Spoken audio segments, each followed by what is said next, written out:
Ladies and gentlemen, everyone, or nearly everyone, agrees in principle that urban greenery is a good thing. The government has said that trees improve quality of life and are vital to our ambition to reach net zero by 2050. Since 2020, there's been a planning requirement to plant street trees in new streets.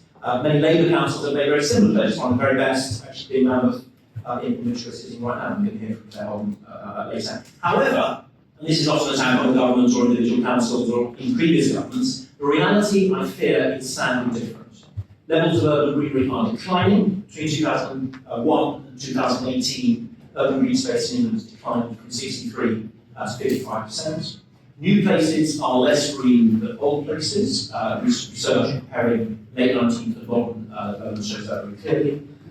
Many councils continue to cut down old trees and don't consistently replace them with new trees. And in private, what actually happens? What do officials, what do people involved in the reality of streets actually think? One very senior highways official in a council that shall remain nameless, not in London, put it to me, and to one of my colleagues about a year and a bit ago, and this is a direct quote: "If it was up to me, I would cut down every street tree."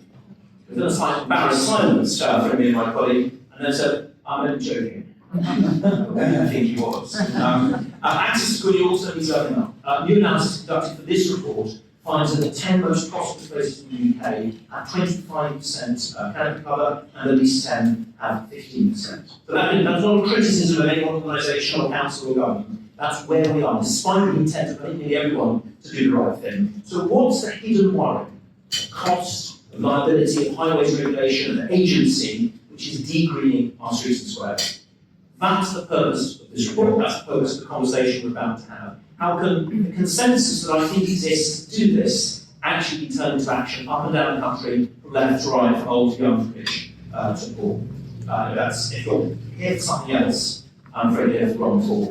We're going to go for exactly 1 hour, 15 minutes. I promise we'll land on time. I want to start, if I may, by welcoming Perrins, Chief Executive Officer of Berkeley Group. He is a man of Berkeley, man of boy. He joined in 1994 when he was 12 years old.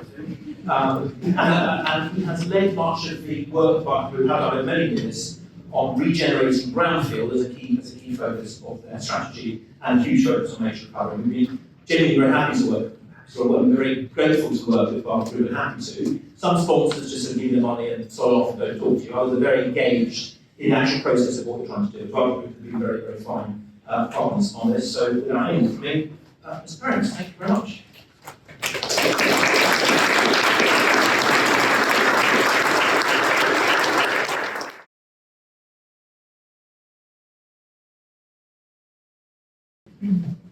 Thank you, Nicholas. It's the first time you've actually been polite about me, so I'm very Very unfair. warm welcome to everyone. And at Berkeley, look, we are being really delighted to play a very tidy part in respect of this paper by Creative Streets. Congratulations to Eleanor, Nicholas, and the fantastic team on this truly compelling piece of work. And I also want to thank everyone who took part in the research interviews and led us forward in other ways. I mean, at Berkeley, we do want to create fantastic places where people enjoy a great quality of life. And we do believe that Greening Up plays a vital role in reviving left behind neighbourhoods. And we funded this research to help make it happen on a much greater scale.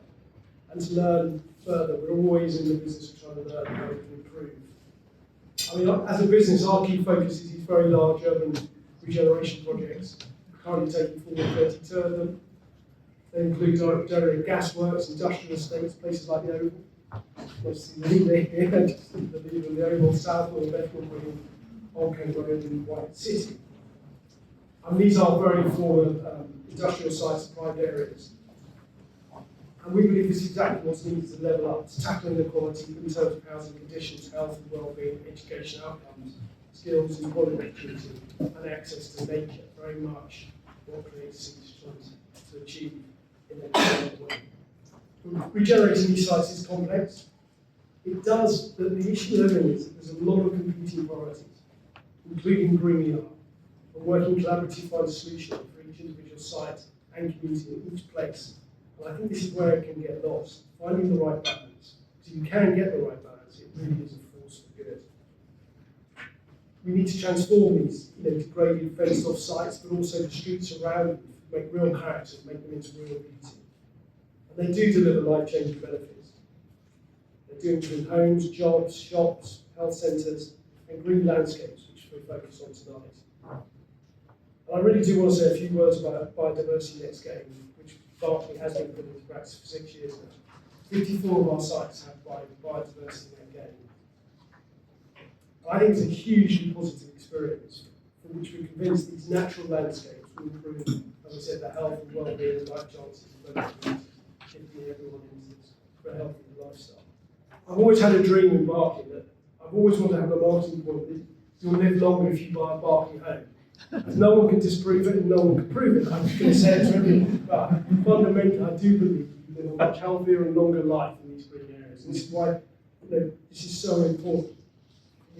I'm really concerned that this green agenda will get drowned out by the other pressures we face in society today. So we have to reverse this trend. We have to find solutions that enable levelling up and greening up in more level places.